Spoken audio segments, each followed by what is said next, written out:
consistir en esto. Vamos a comenzar con una definición, las ventajas y desventajas de la tomografía computarizada, las indicaciones de esta de cráneo sin contraste, los fundamentos, es decir, en qué consiste esta prueba, cómo hacer la lectura sistemática propiamente y las conclusiones. Entonces vamos a comenzar definiendo que la tomografía es un método imagenológico de diagnóstico médico que permite observar el interior del cuerpo humano a través de cortes milimétricos transversales al eje cefalocaudal mediante la utilización de los rayos X. Entonces, entre las ventajas tenemos su velocidad, pues en los comienzos de la tomografía demoraba mucho, era un procedimiento que se gastaba bastante tiempo, pero actualmente se puede hacer en 10 minutos aproximadamente, da una buena resolución entre los diferentes tejidos, pudiéndose diferenciar la sustancia gris y la sustancia blanca, en este caso sangre, y los tejidos blandos de una manera pues adecuada, si bien hay otro tipo de métodos imagenológicos más efectivos para esto, como la resonancia. El tercero es que se puede hacer un post-procesamiento de las imágenes. Esto quiere decir que a partir de los datos obtenidos inicialmente, se pueden obtener imágenes a través de un corte sagital o a través de un corte coronal, que no son los comunes, pero que también nos ayudan mucho pues en el proceso diagnóstico, y es el mejor de los estudios para las lesiones óseas. Este es un método de estudio superior a la resonancia magnética en este ámbito. Como desventajas tenemos que se da una exposición a radiación, entonces hay que tenerlo muy a consideración, sobre todo en población pediátrica, donde se tiene que sopesar los riesgos y los beneficios y las reacciones adversas al medio de contraste si este es utilizado, pues estos son unas sustancias nefrotóxicas. Como indicaciones del TAC sin contraste vemos que hay muchísimas, hay unas indicaciones primarias y hay unas secundarias que se dan cuando no se puede hacer una resonancia magnética. Principalmente yo quiero hacer énfasis en esta, en el trauma, en una sospecha de hemorragia intracraneal o la oclusión pues de un vaso sanguíneo, que clínicamente van a tener unas características muy similares, pero lo importante entre todas estas es que es algo agudo. Voy a hacer mucho énfasis en esto, lo mismo que el cambio en el estado mental, en la cefalea, que se solapa principalmente con la hemorragia subaracnoidea, que se describe pues como el peor dolor de la vida, súbito, y que se progresa pues alrededor de segundos. Si dan déficits neurológicos focales agudos, o si hay pues manifestaciones clínicas de síndrome de hipertensión endocraniana en la cual pues uno esté sospechando ya que pueda dar una herniación, pues sus diversos tipos, que puede ser fatal, ¿cierto? Entonces también en TEC tenemos las guías del American College Radiology, de New Orleans o de Canadian Head City Rule. Estas de lo que tratan, de lo que hablan, es en qué momentos a un paciente que sufrió un TEC está indicada la tomografía, porque no en todos los casos un paciente con trauma de cráneo se le va a hacer una tomografía. En este caso yo les traigo los de New Orleans para que vean en qué momentos en una persona que sufrió un TEC leve se le debería de hacer una tomografía axial de cráneo. Entonces tenemos la cefalea, el vómito, pacientes de 60 años, el paciente intoxicado con drogas o alcohol, que tenga déficits de memoria a corto plazo, que haya un trauma visible superior a las clavículas y que se den convulsiones. Veamos que estos se tienen que cumplir siempre y cuando el paciente tenga un Glasgow de 15. Entonces, la tomografía es un método que utiliza radiación irradiado por este elemento y los rayos van a incidir de una manera axial formando cortes axiales. Esta radiación va a ser captada por los tejidos pues, que hay en el cráneo y del cráneo y en su interior, y van a ser captados pues de una manera proporcional a la densidad de estos, ¿cierto? Luego, estos rayos que no son captados van a ser detectados pues en estas placas, en estos detectores, y de acuerdo a la información, a esta recolección de datos de las densidades de los diferentes tejidos, se va a hacer un procesamiento y me va a arrojar una imagen como la que vemos acá en la derecha. Esta imagen la vemos como si estuviéramos mirando la cabeza del paciente desde los pies, ¿cierto? Desde la parte inferior. Y la visión que vamos a tener es que este va a ser el lado derecho del paciente y este va a ser el lado izquierdo del paciente. Como decía, se obtiene pues es la medición de la densidad de los diferentes tejidos y ese procesamiento de esta información se va a traducir en una escala de grises. Vamos a obtener que el elemento pues con menor densidad va a ser el aire, que lo vamos a tener en -1000. Esto se va a medir en unidades Hounsfield de acuerdo pues a la persona que desarrolló la técnica, y el elemento pues más denso va a ser el metal con +1000. Por convención el agua va a tener un valor de 0 y acá vamos a deducir ciertos elementos importantes para la interpretación de la tomografía.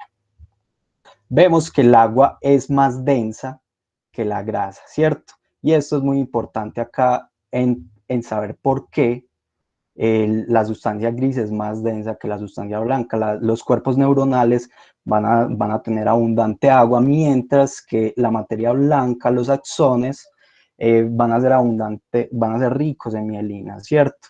Que es rica en grasa, es un componente graso. Y por lo tanto, nosotros en la tomografía vamos a ver de un color más oscuro la sustancia blanca con respecto a la sustancia gris.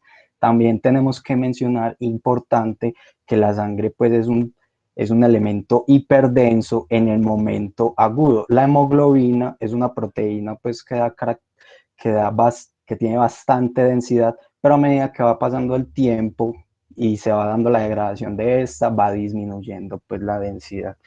Y por lo tanto, nosotros la sangre, al pasar los días, las semanas, la vamos a ver isodensa o hipodensa. Entonces, vamos a hablar de otro concepto que son las ventanas. Nosotros para ver los diferentes tejidos de manera óptima utilizamos algo que se llaman ventanas. Es decir, vamos a utilizar una escala de grises adecuada para ver el tejido al que particularmente yo me quiero enfocar. Por ejemplo, en esta cerebral utilizamos una ventana, es decir, un ancho en la escala de grises de 80, de 0 a 80, y el nivel va a ser la mitad de ese rango, es decir, va a ser de 40. Este va a ser la que menor densidad va a manejar. La que va a manejar más densidad va a ser para la evaluación de las estructuras óseas, que va a manejar pues 2800, esto en unidades de Hounsfield, y el nivel de ventana va a ser de 600, ¿cierto? Encontramos una intermedia que va de la subdural, que puede ser desde 130 hasta 300, la ventana, y estos son los niveles respectivamente. Entonces, en la imagen de la izquierda encontramos una ventana para cerebro, ventana cerebral, en la cual podemos ver con gran detalle la diferenciación entre la sustancia gris y la sustancia blanca, los ventrículos, los núcleos de la base, los tálamos. Es decir, podemos ver a detalle cómo es la distribución arquitectónica de estos dentro de la bóveda craneana. Mientras que si pasamos a la imagen del centro, es una ventana de hueso en la cual vemos con gran detalle cómo está conformado el tejido óseo, ¿cierto? Y en la ventana, pues ya de la derecha, vemos una ventana subdural que es un intermedio entre estas dos. Entonces ya podemos sacar varias conclusiones. La primera es que para analizar con detalle hemorragias, efecto de masa, entre otros, vamos a utilizar una ventana cerebral, mientras que si vamos a evaluar una fractura de cráneo, lo ideal es utilizar una ventana ósea. Por ejemplo, acá en la ventana cerebral vemos que hay una depresión del hueso, mientras que en la ventana ósea vemos las características que tiene esta fractura, que esto también va a incidir mucho en el manejo que vayan a hacer pues los especialistas.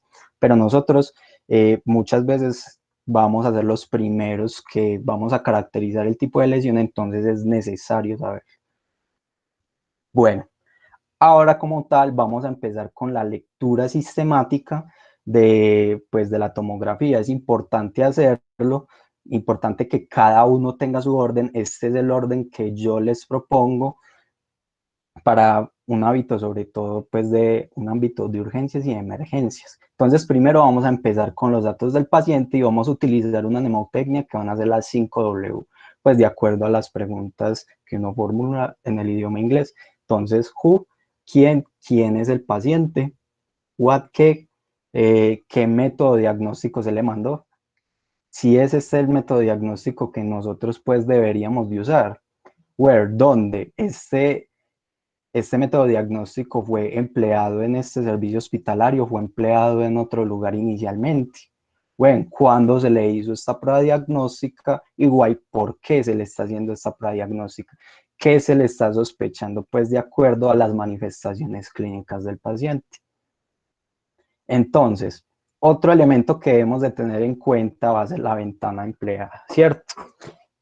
Entonces, vemos, pues, de acuerdo a la ventana empleada, nosotros vamos a hacer un análisis particular, pues, de las estructuras, ¿cierto? Por ejemplo, en este vamos a buscar las fracturas, vamos a buscar dónde se halla la discontinuidad, que en este caso va a ser acá, mientras que en una ventana ósea vamos a ver otros elementos. Por ejemplo, acá lo más sobresaliente es esta lesión hiperdensa biconvexa, pues, que va a corresponder a un hematoma epidural, ¿cierto? Lo mismo acá. Hacemos un análisis similar, aunque acá al parecer en la ventana cerebral no hay una lesión pues evidente a la vista. Si pasamos una ventana ósea, sí se ve pues la fractura pues fácilmente. Otro elemento que debemos de tener para hacer una lectura adecuada de la tomografía es tener presente los artefactos y las variaciones normales. Los artefactos son los elementos o situaciones que pueden alterar la lectura de una tomografía. Por ejemplo, en este caso, hay elementos metálicos exteriores a la bóveda craneana que me producen líneas hipo e hiperdensas, ¿cierto? Que me pueden ocasionar pues una mala interpretación de lo que hay al interior de la bóveda craneana. En la imagen desde la derecha encontramos un elemento hiperdenso que corresponde a un clip posterior de un procedimiento neuroquirúrgico para solucionar pues un aneurisma de la arteria cerebral anterior, ¿cierto? Entonces todos estos elementos se tienen que tener en cuenta. Algo muy importante, ver que el paciente no se esté moviendo, que el paciente esté inmóvil. Todo eso hay que tenerlo en cuenta en el momento de hacer la lectura. También hay que tener en cuenta ciertas variaciones normales que pueden tener las personas, sobre todo a medida que van pasando los años. Por ejemplo, en este caso, tanto en la ventana ósea como en la ventana cerebral se ven lesiones hiperdensas en el ventrículo y en la glándula pineal, que, se, que son los plexos croideos y la glándula pineal respectivamente calcificadas. Estos son hallazgos que pueden ser normal después de la adolescencia y de la adultez. También se pueden presentar en los núcleos de la base, en los ganglios basales a partir de los 40 años. Entonces es importante ver estos hallazgos a partir de qué edad pueden ser normales para no hacer una mala interpretación de las imágenes. Y ahora sí, para revisar de manera detallada los elementos tanto cerebrales, vasculares y óseos, yo les propongo esta mnemotecnia que en el ámbito de urgencias la puedes recordar fácil y puedes revisar los elementos de manera rápida con el objetivo de descartar patologías que pueden poner en peligro la vida de manera inmediata. Esa mnemotecnia nos sirve para evaluar pues otras condiciones y se pueden escapar ciertos hallazgos patológicos, pero que pueden ser revisados con calma y por un especialista. La mnemotecnia consiste en esta frase, blood can very, very bad, blood can be very, very bad, ¿cierto? Donde la letra inicial va a corresponder a la palabra, a la inicial de una palabra que nosotros vamos a buscar en cuestión. Entonces, sangre, vamos a buscar sangre, vamos a ver las cisternas, cómo están, vamos a ver cómo está el parénquima, en qué estado se encuentran los ventrículos y el hueso. Entonces, vamos a iniciar con la sangre. Vamos a preguntarnos siempre, ¿hay sangre en las imágenes que yo estoy revisando? Si esto es así, ¿dónde está la sangre? ¿Y qué efecto está teniendo? Es decir, está teniendo un efecto de masa, está desplazando las estructuras pues, cerebrales al otro lado de la línea media, en fin. Entonces vemos estas dos imágenes normales a nivel de los ventrículos, ¿cierto?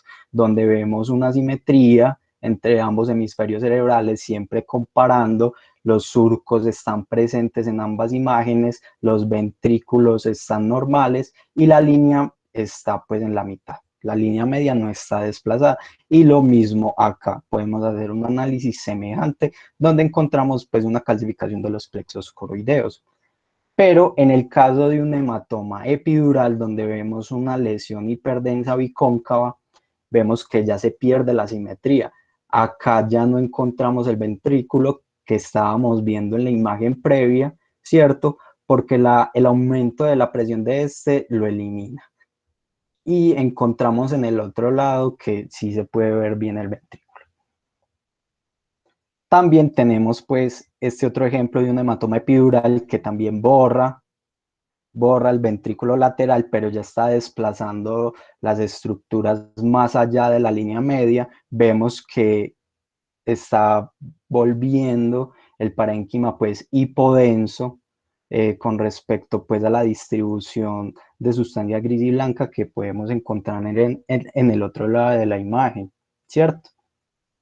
También en un corte similar, ya vamos a mostrar el ejemplo de una hemorragia intraparenquimatosa. Esta imagen es normal, vemos la distribución de la sustancia gris, que es hiperdensa, recuérdenlo, pues normal, se ve la cápsula interna, se ven los tálamos, se ven los núcleos de la base normales, ¿cierto?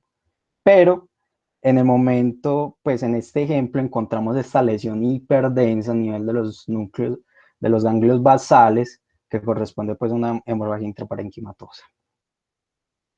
Ahora bien, para analizar las cisternas, tenemos que observar si hay presencia de sangre en ellas, si las cisternas están abiertas. Entonces vamos a analizar 4 cisternas principales, que la cuadrigeminal, la silviana, la fisura silviana, y pasemos a esta que sería la cisterna celar y la perimesencefálica, que pues este es un nivel de puente, pero abarca tanto puente como mesencéfalo. Recordemos que las cisternas son espacios potenciales donde se acumula líquido cefalorraquídeo. Entonces, si hay un aumento de la presión intracraniana, estos van a tender a cerrarse y no los vamos a ver. Sobre todo la circunmesencefálica, que es la primera que se va a cerrar, entonces tenemos que tener mucho cuidado de analizar esta parte, ¿cierto? Y también buscar sangre, porque en las hemorragias subaracnoideas la distribución de la sangre va a ser por todas estas cisternas y todo el espacio donde haya líquido cefalorraquídeo. Entonces veamos este ejemplo. En la cisterna cuadrigeminal, donde están pues los tubérculos cuadrigéminos, acá la vemos abierta, normal, pero en una situación donde se eleva la tensión endocraniana, se cierran, ¿cierto? Esto es un hallazgo de hipertensión, un signo de hipertensión endocraniana y hay que tener mucho cuidado. Ahora vamos a analizar el cerebro. ¿Qué vamos a ver? La simetría que haya entre los dos hemisferios cerebrales, comparar uno con el otro. Vamos a ver si hay desplazamiento de las estructuras de la línea media.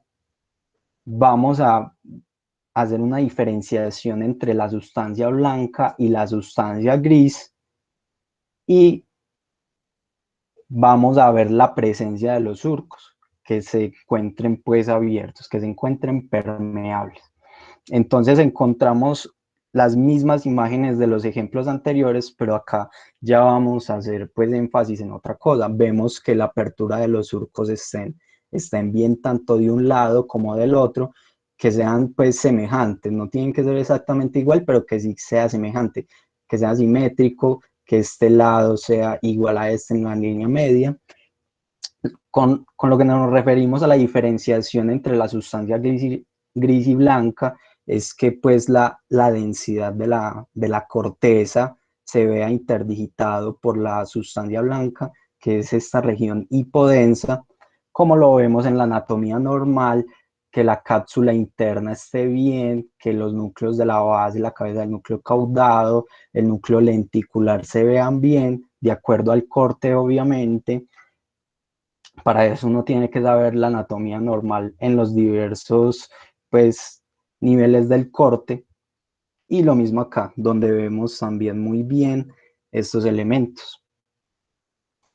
Acá también hacemos énfasis en la permeabilidad de los surcos, que estén bien, la línea media, que acá se ve muy bien, la hoz del cerebro, que se ve muy bien, y con mayor detalle se ve de lo que ya les estaba hablando, la diferenciación entre la sustancia gris y la sustancia blanca. Pero en estos casos vemos que ya se pierden esos elementos. El primero, se pierde la simetría. Ya este lado está más angosto, hay desplazamiento de, de los elementos de la línea media, como los ventrículos, que no está colapsado, pero sí está desplazado. Los surcos ya no están permeables. Recordemos que en las otras imágenes a este nivel sí estaban más permeables, y vemos una lesión hiperdensa que pasa a suturas, bueno, que tiene hiperdensidades, pero también tiene, pues es hipodensa, lo que sugiere pues un sangrado activo en ese momento, pero hay residuos de un sangrado pues anterior, ¿cierto? Y lo mismo acá, pues acá vemos que hay simetría, pero no hay surcos, y la diferenciación entre la sustancia gris y la sustancia blanca es anormal. Vemos que si bien esta lesión hipodensa es igual a esta, no se tiene un patrón normal entre la sustancia gris y la sustancia blanca, como lo vimos en las imágenes de una anatomía normal, ¿cierto? Y esto es un hallazgo que corresponde pues a hemorragias subdurales bilaterales crónicas. Recordemos que la sangre, a medida que va pasando el tiempo, va perdiendo sus características hiperdensas por la degradación de la hemoglobina, ¿cierto? Acá vemos también que es porque es muy importante hacer el análisis de la diferenciación del patrón normal de la sustancia gris y de la sustancia blanca. Acá lo vemos relativamente normal, pero si pasamos al otro lado, vemos una lesión isodensa, es decir, normal a como es el parénquima cerebral, a la densidad, pero está rodeada pues de un patrón hipodenso de una manera anormal. Vemos todo esto que corresponde a un edema vasogénico causado pues por esta masa, que se tendría que caracterizar mejor con otros métodos imaginológicos. También vemos cómo se colapsa el ventrículo, es decir, se pierde la simetría, se van perdiendo un poquito los surcos de acuerdo a cómo se ve, en fin. Y acá, en la imagen de la derecha, vemos también esta lesión hipodensa, que también está desplazando las estructuras de la línea media. Vemos cómo ya está colapsando esta asa frontal del ventrículo lateral, ¿cierto? Y que corresponde pues a un edema citotóxico de una ACV. Es un hallazgo que, si bien se puede ver entre las primeras 3 horas, lo común es que se vea entre las 12 y las 24 horas. Es un hallazgo tardío. Para observar los ventrículos, vamos a ver si esos están desplazados, si estos se han borrado o si hay sangre en ellos o están dilatados. Los primeros elementos, los elementos los habíamos revisado con anterioridad. Acá vamos a ver principalmente cómo pues el agrandamiento de estos. Esto lo vamos a comparar sobre todo con la presencia de surcos, porque en algunas situaciones nosotros podemos encontrar que los ventrículos se ven grandes, pero el patrón de sustancia gris y sustancia blanca se ve normal, la presencia de los surcos es normal y esto se debe principalmente a una atrofia cortical que me da como un aparente crecimiento de los ventrículos. Entonces vamos a utilizar algo que se llama el síndrome, el índice de Evans para ver el grado de hidrocefalia. Y esto es la razón entre el diámetro entre las dos astas frontales sobre el mayor diámetro pues, del cerebro.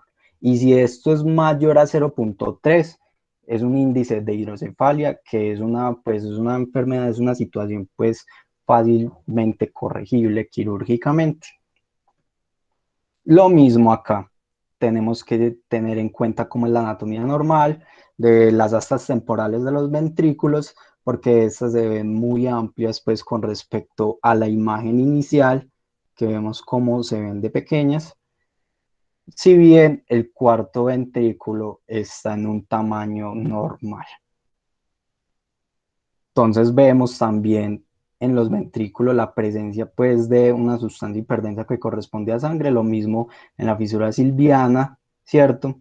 Y acá este elemento que ustedes ven hiperdenso es el dren que se instaura en los ventrículos para disminuir la presión endocraniana, ¿cierto?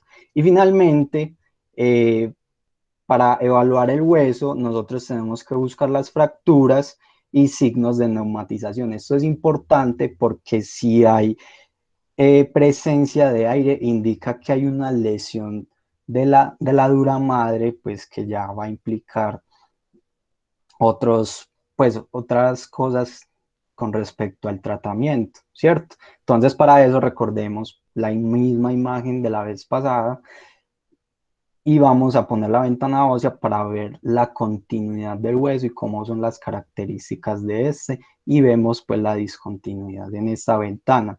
Recordémoslo. También hay que evaluar la presencia de aire, que sería pues con la misma densidad de eso. Recordemos que el aire es la sustancia menos densa que hay. Entonces, para evaluar el posible pues, riesgo de daño de dura madre. También otra cosa a considerar es ver qué tipo de fractura hay, si pueden ser deprimidas o no deprimidas, ¿cierto? Entonces también caracterizar eso y reportarlo en los hallazgos una vez leída la tomografía.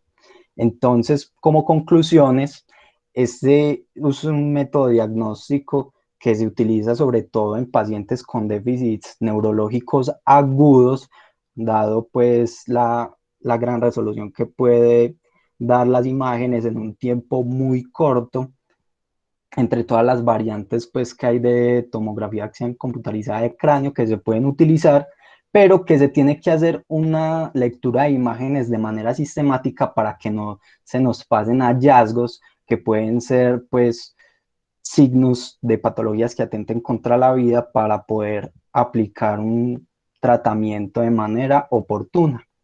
Entonces, esta es la bibliografía que utilicé para la charla de hoy y muchísimas gracias por su atención. Muchísimas gracias, Jesús, por tu excelente presentación. Eh, Como último punto para el día de hoy, tenemos una charla por una invitada especial sobre tips para movilidad estudiantil. Tenemos aquí a Manuela Yepes, que nos va a dar nuestra última charla de hoy. Manuela, en el momento que quieras comenzar, puedes hacerlo. Bienvenida. Dale, espérame, monto las diapositivas. Perfecto. A ver.